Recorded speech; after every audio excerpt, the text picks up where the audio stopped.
Hello students. देखो इस video में जो 11th क्लास का जो फिजिक्स में फॉर्मूला लेफ्ट था उसी को हम डिस्कस किए हैं। तो देखो सबसे पहले है 1 किलो कैलोरी। तो 1 kilo calorie is equal to कितना होता है 4200 जूल के इक्वल होता है। उसके बाद है स्पेसिफिक हीट कैपेसिटी। तो स्पेसिफिक हीट कैपेसिटी समझ लो तब ना H is equal to S M delta theta समझोगे। तो स्पेसिफिक हीट कैपेसिटी का मतलब हुआ कि कोई सबस्टांस अगर है तो उसके टेम्परेचर को 1 डिग्री सेल्सियस हमको राइज कराना है, बढ़ाना है। तो सपोज करो कि सबस्टांस का अमाउंट कितना है, 1 केजी सबस्टांस के टेम्परेचर को 1 डिग्री सेल्सियस और 1 केल्विन से बढ़ाना है। तो जितना अमाउंट ऑफ हीट सप्लाई करना पड़ेगा उस अमाउंट ऑफ हीट को हम कहेंगे उस सबस्टांस का स्पेसिफिक हीट कैपेसिटी। फिर से समझो, किसी सबस्टांस के टेम्परेचर को बढ़ाना है, ठीक। तो उसका अमाउंट कितना है पहले देखो। तो उसका अमाउंट कितना होना चाहिए, 1 केजी होना चाहिए। तो 1 केजी अमाउंट है और उसके टेम्परेचर को हमको 1 डिग्री सेल्सियस बढ़ाना है। तो जितना हीट सप्लाई करना पड़ेगा उस अमाउंट ऑफ हीट को हम उसका स्पेसिफिक हीट कैपेसिटी कहेंगे। फिर से समझो, किसी सबस्टांस के यूनिट मास के टेम्परेचर को, किसी सबस्टांस के 1 केजी मास के टेम्परेचर को, ठीक है, 1 केजी मास के टेम्परेचर को 1 डिग्री सेल्सियस और 1 केल्विन से बढ़ाना हो तो जितना अमाउंट ऑफ हीट सप्लाई करना पड़ेगा उसी अमाउंट ऑफ हीट को हम कहेंगे स्पेसिफिक हीट कैपेसिटी। इसको एस से भी लिख सकते हैं और सी से भी लिख सकते हैं। हम जो हीट सप्लाई करेंगे उसको एच से भी लिख सकते हैं और क्यू से भी लिख सकते हैं। तो यहाँ एस से लिखे हैं तो एस बराबर कितना होगा, तो एच बराबर होगा एस एम डेल्टा थीटा। अब एस हो गया स्पेसिफिक हीट कैपेसिटी, एम मास हो गया, delta theta change in temperature हो गया। अब सपोज करो आप पोटैटो खरीदते हो तो उसका रेट पूछते हो। तो 1 केजी पोटैटो का रेट अगर 20 है, RS20 है, हमको 5 केजी लेना है तो 5 से मल्टीप्लाई करेंगे कि नहीं। तो उसी प्रकार से अगर 1 केजी सबस्टांस है उसके टेम्परेचर को हमको बढ़ाना है तो सपोज करो कि 2000 अगर कैलोरी हमको हीट सप्लाई करना पड़ता है। तो अगर हम मास बढ़ाते हैं फिर टेम्परेचर भी और बढ़ाते हैं तब तो हमको 2 बार मल्टीप्लाई करना पड़ेगा रेट से। तो यहाँ एच बराबर है ना, एस में एम से मल्टीप्लाई किया गया फिर चेंज इन टेम्परेचर से मल्टीप्लाई किया गया तो हमको प्राप्त हो गया H is equal to S M delta theta. अब एस बराबर क्या होगा, तो H by M delta theta. Unit होगा एस आई यूनिट कहो उसको, तो जूल पर केजी पर केल्विन हो जाएगा, राइट। अब देखो वाटर का जो स्पेसिफिक हीट कैपेसिटी होता है वह होता है 4200 जूल पर केजी पर केल्विन। इसका क्या मतलब है, इसका मतलब है कि वाटर का अमाउंट है तो कितना है 1 केजी है, वाटर का अमाउंट 1 केजी है और उसके टेम्परेचर को बढ़ाना है। अरे कितना बढ़ाना है, तो 1 डिग्री सेल्सियस और 1 केल्विन बढ़ाना है।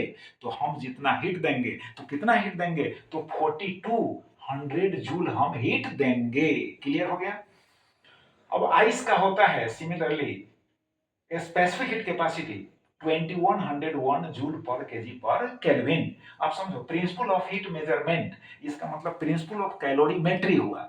Heat lost is equal to heat gain. कोई हॉट बॉडी हीट को क्या करता है, लूज करता है, खोता है, और कोल्ड जो बॉडी है हीट को गेन करता है। तो हॉट बॉडी जितना हीट लूज करता है उतना ही कोल्ड बॉडी हीट को गेन करता है। तो heat lost is equal to heat gain.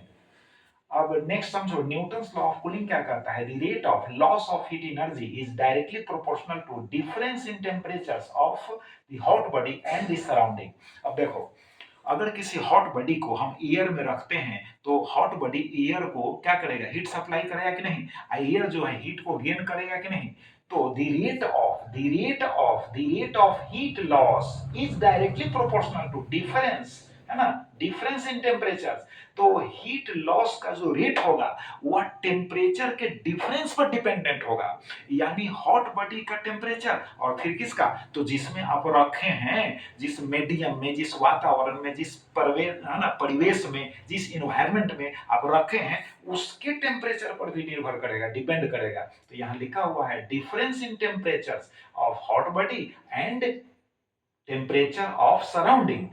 बात समझ गए, और टेम्परेचर ऑफ मीडियम और टेम्परेचर ऑफ इन्वायरमेंट। तो अब माइनस साइन लगा दिए, इक्वेशन में कन्वर्ट कर दिए, तो minus D Q by D T is equal to K into हो गया थीटा माइनस थीटा नॉट। अब थीटा को आप एंगल नहीं समझो यार, थीटा जो है यहाँ टेम्परेचर है, तो ये थीटा जो है हॉट बॉडी का टेम्परेचर है, और थीटा नॉट जो है सराउंडिंग का टेम्परेचर है, परिवेश का टेम्परेचर है, वातावरण का टेम्परेचर है, मीडियम का टेम्परेचर है, इन्वायरमेंट का टेम्परेचर है। क्लियर? अब देखो लेटेंट हीट कैपेसिटी, इसके पहले कैपेसिटी को हटाओ यार, सिर्फ लेटेंट हीट समझो। जब सॉलिड जो है लिक्विड में कन्वर्ट होता है और लिक्विड गैस में और वेपर में कन्वर्ट होता है, तो हीट सप्लाई हम करते हैं। तो हम हीट जो सप्लाई करते हैं, अब सपोज करो सॉलिड है, वो लिक्विड में कन्वर्ट हो रहा है, तो हम हीट जो सप्लाई करेंगे तो टेम्परेचर नहीं बढ़ाएगा, जो लिक्विड फॉर्म हो रहा है उसी लिक्विड के मॉलिक्यूल्स में जो हम सप्लाई हीट किए हैं वो छिप जाएगा, हिडन हो जाएगा। बात समझे? कब तक? जब तक कि टोटल जो अमाउंट है सॉलिड का वह लिक्विड में कन्वर्ट न हो जाता, तो उसी हिडन अमाउंट ऑफ हीट को कहेंगे लेटेंट हीट। अब सपोज करो कि वाटर 100 डिग्री सेल्सियस पर है, वाटर तो 100 डिग्री सेल्सियस पर बॉयल होता ही है यार, तो अब हम है ना 1 केजी वाटर है, उसको सप्लाई दे रहे हैं 100 डिग्री सेल्सियस पर, हम हीट सप्लाई दे रहे हैं, तो वह वेपर में कन्वर्ट हो रहा है, तो अब टेम्परेचर राइज नहीं करेगा। कब तक? जब तक कि कंप्लीटली 1 केजी वाटर जो है वेपर में कन्वर्ट न हो जाता। क्लियर? तो जा कहां रहा है हीट? हम तो हीट सप्लाई कर रहे हैं, है ना, तो हम जो हीट सप्लाई कर रहे हैं वेपर के मॉलिक्यूल्स में हिडन हो जाता है। हिडन मतलब छिपा हुआ, समझ गए? गुप्त धन समझते ही हो, तो गुप्त उष्मा नाम भी रखा गया है, तो इसको लेटेंट हीट को हम गुप्त उष्मा भी कहते हैं। अब समझ गए? तो वहां पर भी लेटेंट हीट डिफाइन होगा, और सॉलिड लिक्विड में कन्वर्ट होता है वहां पर भी लेटेंट हीट डिफाइन होगा। अब लेटेंट हीट में जोड़ दिए कैपेसिटी, तो लेटेंट हीट कैपेसिटी का मतलब रेट हो गया, जो ही तुम लेटेंट हीट में कैपेसिटी जोड़ा तो हीट हो गया, यानी 1 केजी सॉलिड है, अब उसको हमको लिक्विड में कन्वर्ट कराना है, तो जितना अमाउंट ऑफ हीट सप्लाई करेंगे, चाहे 1 केजी लिक्विड है, उसको वेपर में कन्वर्ट कराना है, तो जितना अमाउंट ऑफ हीट सप्लाई करेंगे वह लेटेंट हीट कैपेसिटी कहलाएगा। अब जब सॉलिड को सप्लाई करेंगे तो latent heat capacity of fusion, और जब हम है ना लिक्विड को सप्लाई करेंगे तो लेटेंट हीट कैपेसिटी ऑफ क्या होगा? वेपोराइजेशन, क्योंकि वेपर में कन्वर्ट हो रहा है। क्लियर? तो चलो भाई, अब हो गया हम जो हीट सप्लाई करेंगे उसका फॉर्मूला क्या होगा? H और Q is equal to L into M हो गया। L तो रेट है कि 1 केजी सॉलिड होगा चाहे 1 केजी लिक्विड होगा, लेकिन उससे ज्यादा होगा तो उसे मल्टीप्लाई कर देंगे, तो उतना हीट हमको सप्लाई करना पड़ेगा। अब L बराबर क्या होगा? H बाई M होगा, यूनिट होगा जूल पर केजी और कैलोरी पर ग्राम, जूल पर केजी और कैलोरी पर ग्राम। अब देखो latent heat capacity of fusion of ice, अब याद कर लो, फ्यूजन ऑफ आइस, इसका मतलब हुआ कि 1 केजी आइस होगा, तो 1 केजी आइस वाटर में कन्वर्ट होता है, तो उसको कितना हीट सप्लाई करना पड़ता है? तो यहां लिखा हुआ है, यानी 336 into 10 to the power 3 joule पर केजी, राइट। और नेक्स्ट समझो latent heat capacity of fusion of, है ना, आइस, आइस, तो यहां पर लिखा हुआ है 80 कैलोरी पर ग्राम, तो हमने क्या किया? यूनिट को चेंज किया, यहां जूल पर केजी, तो जूल पर केजी में आइस का इतना होगा, अब यहां लिखे हैं कैलोरी पर ग्राम में, तो कैलोरी पर ग्राम में 80 होगा। अब क्लियर हो गया? अब नेक्स्ट देखो latent heat capacity of vaporisation of water, तो आपको लिखे हुए हैं यहां पर 2260 into 10 to the power 3 joule पर केजी। अब इसको भी तुम चाहोगे कैलोरी पर ग्राम में कन्वर्ट करना तो कर सकते हो यार, यानी जूल कैलोरी में हम रिलेशन बदला चुके हैं और केजी ग्राम में रिलेशन आपको पता ही है, तो इसको भी आप कैलोरी पर ग्राम में कन्वर्ट कर सकते हो। क्लियर हो गया? अब देखो work done by A gas, अब गैस के द्वारा जो वर्क डन होता है उसका वैल्यू जो है, उसका फॉर्मूला जो है W इज इक्वल टू ऐसे PdV, तो हम DW जब लिखेंगे समझो, अब यहां पर अगर हम DW लिखेंगे तो DW इज इक्वल टू होगा PdV, और नेट वर्क डन होगा तो इंटीग्रेशन करना होगा V1 टू V2, यानी P कांस्टेंट हो गया, प्रेशर कांस्टेंट हो गया, ये हो गया स्मॉल चेंज इन वॉल्यूम है, तो इस पे इंटीग्रेट करेंगे तो V1 टू V2, राइट। अब देखो फर्स्ट लॉ ऑफ थर्मोडायनामिक्स क्या कहता है, फर्स्ट लॉ ऑफ थर्मोडायनामिक्स कहता है dq is equal to du plus dw। अब देखो गैस जो है सिलेंडर में फिल किया हुआ है, उसमें पिस्टन लगा हुआ है, स्लाइडिंग पिस्टन लगा हुआ है, तो हम जो हीट सप्लाई करेंगे, हम जो गैस को हीट सप्लाई करेंगे तो गैस सबसे पहले अपना इंटरनल एनर्जी इंप्रूव करेगा, इंटरनल एनर्जी बढ़ाएगा, बात समझ गए, और तब उसके बाद जो है ना, वॉल्यूम को चेंज करेगा। तो हम जो सप्लाई किए वह टू पार्ट्स में डिवाइड हो गया, इसका मतलब है कि कंजर्वेशन ऑफ एनर्जी जो है, कंजर्वेशन ऑफ एनर्जी का जो प्रिंसिपल है उसको यह फॉलो कर रहा है कि हमने कितना सप्लाई किया, तो हमने DQ amount of heat supply किया, तो डीयू अमाउंट ऑफ जो हीट है गैस अपने इंटरनल एनर्जी को बढ़ाने में खर्च कर दिया, और रिमेनिंग जो मेरा हीट लेफ्ट हुआ वह क्या किया, पिस्टन को पुश करके यानी वॉल्यूम को इंक्रीज कर दिया, तो कितना वर्क डन हुआ, तो dw हुआ, तो dq is equal to du plus हो गया dw। क्लियर हो गया। अब देखो एवोगाड्रो कांस्टेंट जो होता है Na इज इक्वल टू 6.022, कभी कभी यहाँ 6.023 भी लिखा हुआ रहता है, 22 इंटू 10 टू द पावर 23 पर मोल होता है। मोल तो समझते हो, मोल नंबर को इंडिकेट करता है, number of atoms, number of molecules, number of ions. Clear हो गया।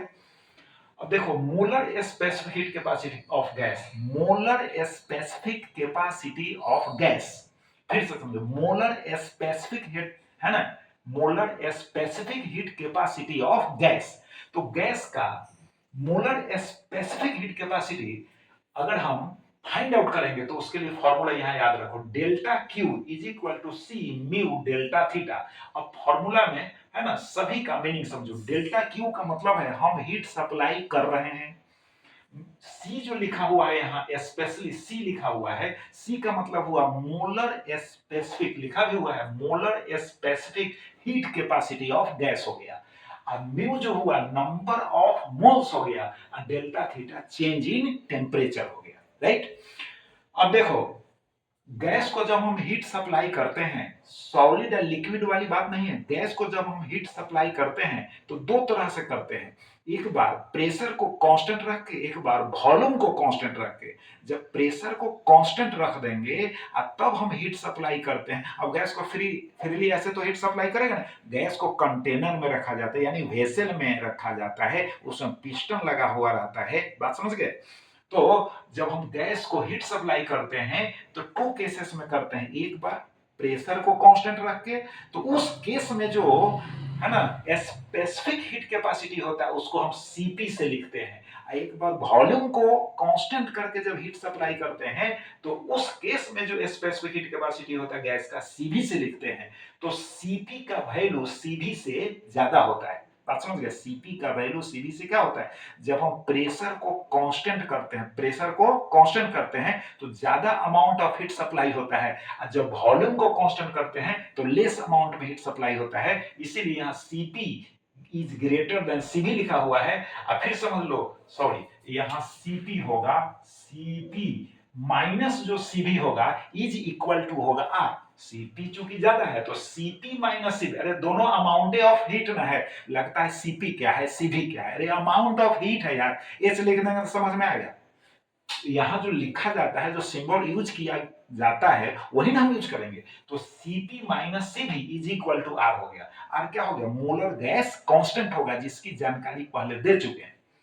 अब चलो स्टीफन लॉ समझो, स्टीफन लॉ क्या कहता है, स्टीफन लॉ कहता है कि कोई जैसे ब्लैक बॉडी है, ब्लैक बॉडी मतलब हॉट बॉडी समझो, अगर कोई हॉट बॉडी है तो उसके यूनिट एरिया से, ध्यान से समझो स्टीफन लॉ, यूनिट एरिया से है ना पर सेकंड जो हीट रेडिएट होगा, हीट इमिट होगा, समझ गए, वह अमाउंट ऑफ हीट क्या हो गया, ई हो गया, कैपिटल ई हो गया, बात समझ गए। और वह अमाउंट ऑफ हीट जो होगा एब्सोल्यूट टेम्परेचर के फोर्थ पावर के डायरेक्टली प्रोपोर्शनल होता है।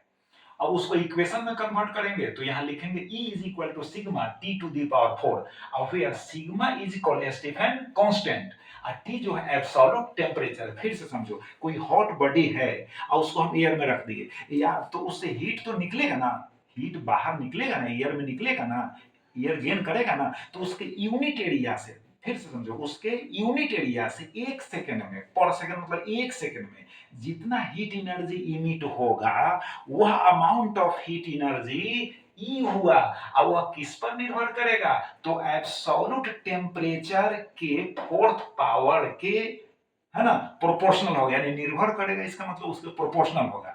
और जब इक्वेशन में कन्वर्ट करेंगे तो सिग्मा यहां पुट किया गया है और सिग्मा को क्या कहते हैं, स्टीफन कांस्टेंट कहते हैं। अब देखो यहां पर सिग्मा का जो वैल्यू है 5.67 इंटू 10 टू द पावर -8 वाट पर मीटर स्क्वायर पर केल्विन, लेकिन पर केल्विन नहीं कहो, वाट पर मीटर स्क्वायर हो गया, लेकिन केल्विन टू द पावर कितना है, -4 है, अभी याद रखना है, केल्विन टू द पावर -4, बात समझ गए, यानी पर केल्विन नहीं, केल्विन टू द पावर -4 है, बात समझ गए। अब देखो स्टीफन बोल्ट्जमैन लॉ है, स्टीफन बोल्ट्जमैन लॉ क्या कहता है समझो। देखो बोल्ट्जमैन ने कहा ये स्टीफन लॉ जो है, एक्चुअली स्टीफन जो लॉ है यह जो है मीडियम के टेम्परेचर के बारे में, है ना, नॉलेज नहीं देता है। कोई ब्लैक बॉडी है, बात समझ में आ रहा है, कोई ब्लैक बॉडी है तो हीट लूज कर रहा है, हीट लूज कर रहा है, लेकिन जिस सराउंडिंग में उसको रखा गया है उसके टेम्परेचर के बारे में यह जानकारी नहीं दे रहा है। तो इन्होंने, है ना, कुछ अपनी बात को उसमें इंक्लूड कर दिया। जब इंक्लूड किया तो उस लॉ का नाम हो गया स्टीफन बोल्ट्जमैन लॉ। अब यह इक्वेशन क्या दे रहा है, तो देखो E is equal to sigma into हो गया T to the power 4 minus T naught to the power 4। देखो बोल्ट्जमैन साहब का योगदान हो गया T to the power 4 minus T naught to the power 4। अब समझो T क्या है, absolute temperature of a black body हो गया, और टी नॉट क्या हुआ, टेम्परेचर ऑफ सराउंडिंग हो गया। इन्होंने सराउंडिंग के टेम्परेचर को इंक्लूड कर दिया इसमें कि भाई जिस मीडियम में आप रखे हो हॉट बॉडी को, that is black body. Black body का मतलब क्या होता है, कंप्लीटली ब्लैक होता है, पेंटेड ब्लैक, यानी ब्लैक कलर में पेंट किया हुआ रहता है। और उसमें स्पेशली फेरिस ने एक ब्लैक बॉडी बनाया था जिसमें स्फेरिकल बॉडी लिया, है ना, और उसके इनसाइड में, बात समझ में आ रहा है, इनसाइड में होल कर दिया और पेंट किया हुआ था ब्लैक कलर में, ठीक। और जब उस होल से रेडिएशन इनसाइड जब जाएगा तो अंदर ही अंदर उसका सेवरल टाइम्स रिफ्लेक्शन होगा, बात समझ गए कि नहीं, सेवरल टाइम्स रिफ्लेक्शन होगा। और जब उसको हम गर्म करेंगे, हीट सप्लाई करेंगे, तो जो हीट एब्जॉर्ब किए हुए है वह हीट फिर बाहर निकलेगा, तो ब्लैक बॉडी उसी को कहते हैं। तो देखो यहां पर है, तो T0 हो गया क्लियर सराउंडिंग का। अब देखो आरएमएस वेलोसिटी ऑफ गैस, तो आरएमएस वेलोसिटी ऑफ गैस का मतलब हुआ root mean square velocity gas का, V is equal to √3p by rho होता है। P क्या है, अब P है प्रेशर और रो क्या है, डेंसिटी। अब एयर के केस में क्या होगा, P इज इक्वल टू पहले से पता है standard pressure 1.013 into 10 to the power 5 pascal, पता ही है। और डेंसिटी ऑफ एयर जो है 1.293 केजी पर मीटर क्यूब। अब डिफरेंट गैसेस के लिए जो है डेंसिटी जो होंगे अलग अलग होंगे।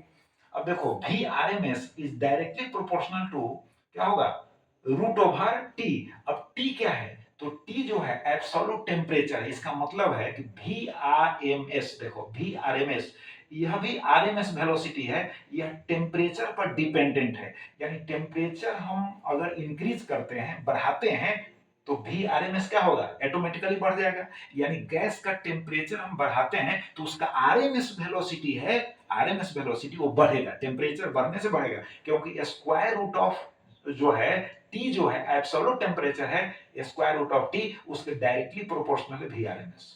अब Vrms is equal to also root over 3RT by mm है, 3RT बाई क्या है, mm है।